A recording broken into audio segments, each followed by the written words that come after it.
আহ, আজকে ঢাকা আইনজীবী ফোরাম কর্তৃক আয়োজিত এই 31 দফা কর্মশালা অনুষ্ঠানের সম্মানিত সভাপতি আহ, জনাব খোরশেদ আলম, মঞ্চে উপস্থিত আহ, বাংলাদেশ জাতীয়তাবাদী আইনজীবী ফোরামের সম্মানিত সভাপতি জনাব জয়নাল আবেদিন, উপস্থিত ব্যারিস্টার কায়সার, উপস্থিত আহ, প্রখ্যাত আইনজীবী প্রফেসর বুরহানুদ্দিন, উপস্থিত আহ, বাংলাদেশ জাতীয়তাবাদী দল মিডিয়া সেলের আহ্বায়ক জনাব ডক্টর পাভেল সহ আমার সামনে উপস্থিত এই হলের ভেতরে এবং ক্যামেরার মাধ্যমে আমি দেখেছি যে একটি অন্য ঘরেও আরো আইনজীবী উপস্থিত আছেন যারা শুনছেন বা দেখছেন।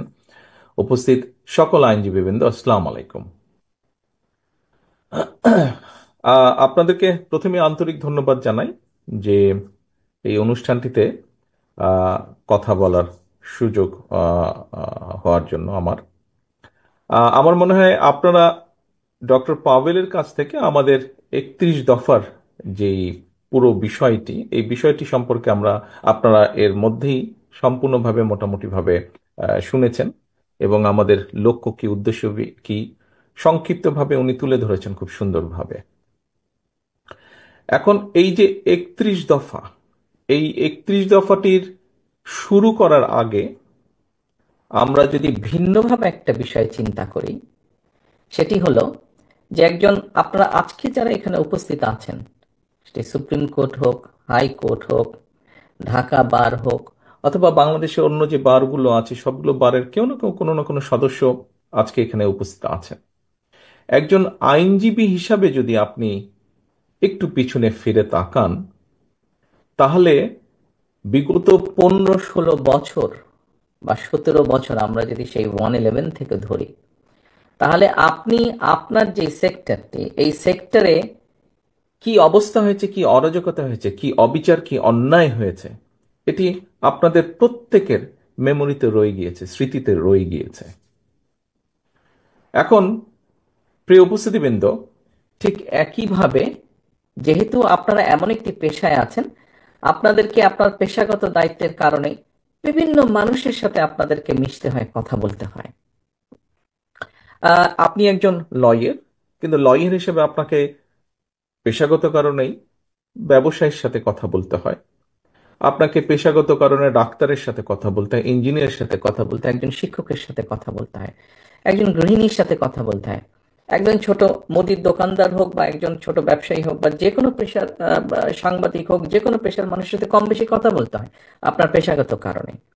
এবং সবার কাছ থেকে বিগত 15 বছর বিভিন্ন ভাবে আপনারা বিভিন্ন নির্যাতনের কাহিনী শুনেছেন, অত্যাচারের কাহিনী শুনেছেন, ডিপ্রাইভ, যেই শব্দটি বাংলাদেশে বহুল এখন জনপ্রিয় আলোচিত, বৈষম্য যেই শব্দটি, এই বৈষম্যের শিকার হয়েছেন বহু লক্ষ কোটি মানুষ এই বাংলাদেশের।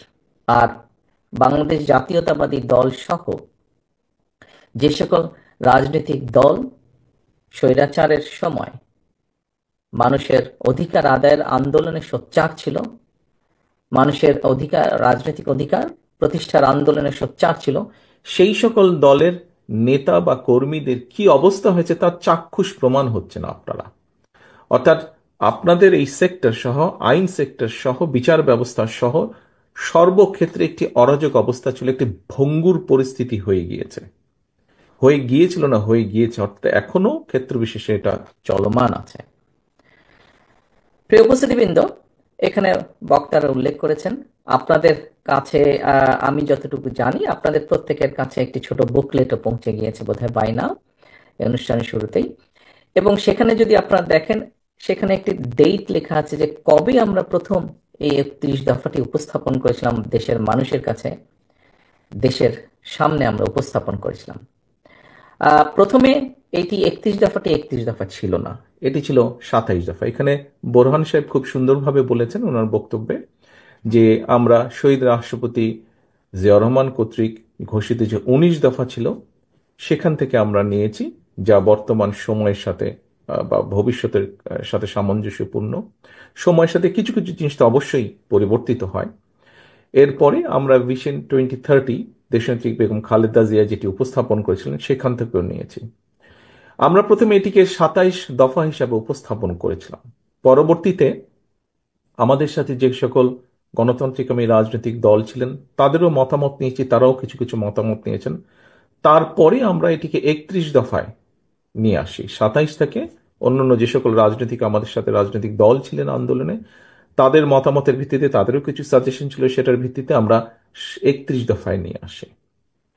এখন এই 31 দফাটি আমরা প্রায় 2.5 বছর আগে দেশের মানুষের সামনে উপস্থাপন করেছি, দেশের সামনে উপস্থাপন করেছি। যেই পয়েন্টটি দিয়ে আমি আপনাদের সামনে আমার বক্তব্য শুরু করেছি, যে প্রত্যেকটি সেক্টর কি অবস্থা হয়েছে, সেটি কম বেশি চাক্ষুষ প্রমাণ আপনারা, সেটি বিভিন্নভাবে আপনারা সে বিষয়ে ধারণা আছে আপনাদের। উপস্থিতিবৃন্দ, বাংলাদেশ জাতীয়তাবাদী দল বাংলাদেশের মানুষের সমর্থনের উপরে ভিত্তি করে এর আগে কয়েকবার রাষ্ট্র পরিচালনা করেছে। যেহেতু বাংলাদেশ জাতীয়তাবাদী দলের রাষ্ট্র পরিচালনার অভিজ্ঞতা আছে, হ্যাঁ, আমরা অতীতে রাষ্ট্র পরিচালনা করেছি, হতে পারে ক্ষেত্র বিশেষে আমাদের কিছু কিছু ভুল হয়েছে, আমরা যেভাবে অনেক জিনিস করতে চেয়েছি হয়তো পারিনি বিভিন্ন সীমাবদ্ধতার কারণে, কিন্তু আমাদের একটি অভিজ্ঞতা আছে, এই দলের অভিজ্ঞতা আছে, এই দলে অভিজ্ঞতা সম্পন্ন মানুষ আছেন যারা রাষ্ট্র পরিচালনার দায়িত্বে ছিলেন। আমরা এই সব কিছুর আলোকে বিবেচনা করে, আলোচনা করে 31 দফাটি আমরা উপস্থাপন করেছি। আমরা দেখেছি যে স্বৈরাচারের সময়, বিশেষ করে এটির প্রক্রিয়াটি শুরু হয়েছিল 111 গভর্নমেন্টের সময় থেকে, এবং পরবর্তীতে যে পলাতক স্বৈরাচার তাদের সময় এটি কন্টিনিউ করেছে। আমরা অর্থনীতির কথা বলি, আমরা কৃষির কথা বলি, আমরা শিল্পের কথা বলি, আমরা শিক্ষার কথা বলি, আমরা স্বাস্থ্যের কথা বলি, বিচার ব্যবস্থা তো অবশ্যই আছে, আমরা প্রশাসনের কথা বলি, সেটি সিভিল প্রশাসন হতে পারে, সেটি পুলিশ প্রশাসন হতে পারে, সেটি মিলিটারি প্রশাসন হতে পারে। আমরা যেই সেক্টরের কথা বলি না, কম বেশি প্রত্যেকটি সেক্টরকে